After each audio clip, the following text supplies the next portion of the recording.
92.7 FM WMDX, Madison's real news and great conversation. Here's your Daily News Roundup. For Civic Media News, I'm Connie Fellman. Investigators are looking into the death of an inmate at the Columbia County Jail. Authorities say the 56-year-old man was taken into custody for suspected OWI in Columbus last week. Officials report the man was placed in a restraint chair after becoming uncooperative during the booking process. Although a jail doctor initially cleared him, staff found the man unresponsive just minutes later. County officials say a review of surveillance video showed no one else entered the cell before the man was discovered. State officials have announced more than $1 million in tax credits for 6 Wisconsin-based film productions. Authorities expect the grants to stimulate local economies by generating crew jobs and increasing revenue for area businesses and hotels. The recipients include several feature films, a documentary on broadcasting legend Bob Uecker, and a project exploring an unfinished Frank Lloyd Wright design in Richland Center. The state's film tax credit program has an annual cap of $5 million, providing a maximum of $1 million per project. Questions are being raised about the residency status of a Republican challenger ahead of the November election. Michelle Megadance Skinner is running against incumbent Democrat Senator Jeff Smith in the 31st Senate District, a race considered crucial for GOP pickups in western Wisconsin. A lawsuit claims Skinner and her husband filed for primary tax exemptions in both Wisconsin and Georgia and held active voter registrations in both states. Skinner says she is a Wisconsin resident and notes that her husband lives in Georgia. Emergency dispatchers in Dane County are getting help from artificial intelligence.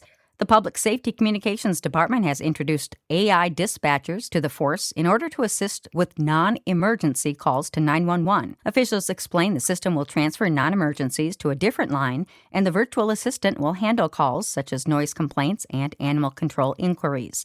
Data centers are now a major issue in the race for governor. David Crowley and Tom Tiffany are both pushing guardrails while taking different approaches to tax breaks and environmental concerns.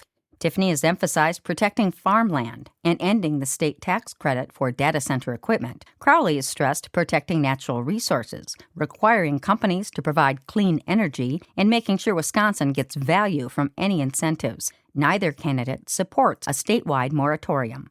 The two candidates for Wisconsin governor are also talking about names that may or may not join them on the campaign trail. According to WisPolitics, Democratic nominee David Crowley says he will not campaign with streamer Hassan Piker, saying he does not want to support those he believes can deepen political divisions. Republican nominee Tom Tiffany says turnout will be key after unofficial results showed Democrats cast more votes in their primary than Republicans. Tiffany also would not say whether he wants President Trump to campaign in Wisconsin, saying that decision is up to the president. The Wisconsin State Patrol and local police are stepping up efforts to catch impaired drivers ahead of Labor Day. The Drive Sober or Get Pulled Over campaign runs from August 19th through September 7th. State Patrol says nearly 7,000 Wisconsin crashes last year involved alcohol or drugs, making up about 1/3 of all traffic deaths. Officers are urging people to plan a sober ride before they start celebrating. The DOT is asking people across Wisconsin to weigh in on a plan to make transportation easier to use for people with disabilities. The annual ADA transition plan looks at barriers in place like sidewalks, curb ramps, pedestrian signals, rest areas, and DOT buildings. The agency says it installed about 2,500 curb ramps on state highways in 2025 and recently opened 2 accessible rest areas along I-43 in Manitowoc County. You can offer your input online through September 17th at wisconsin.gov/ADA. And that's your state news update. I'm Connie Fellman for Civic Media News. The Packers head to Denver. Hi, I'm Mike Clemens with sports. The Packers on their way to play the Broncos tomorrow night at Mile High Stadium. We learned why rookie defensive end Denai Dennis Sutton has missed the last 9 days of practice. Matt LaFleur. I wouldn't say it was conditioning, no. It's just he overheated at practice. So obviously you take that very seriously, and he's kind of working through the protocol to come back. I asked Dennis Sutton, how frustrating was it to miss the Steelers game last week while recovering from heat exhaustion? Yeah, it's just frustrating, like you said. But can't really control it now. But yeah, I've gotten a lot more comfortable. All the coaches have been helpful. Now that I'm watching, just pretty much get all the mental reps I can until I get back out there. Baseball, the Brewers opening a weekend series tomorrow against the Atlanta Braves. First pitch at 3:10. The Brewers losing to the Mariners last night 7-5. Golf. Kaylor Steger wins the Wisconsin State Open over Mike Van Sickle in sudden death at Tuckaway in Franklin, Wisconsin. With sports, I'm Mike Clemens. It is going to be sunny today with a high in the upper 70s to low 80s this afternoon. Tonight, partly cloudy. We're going to drop to the low to mid 60s tomorrow.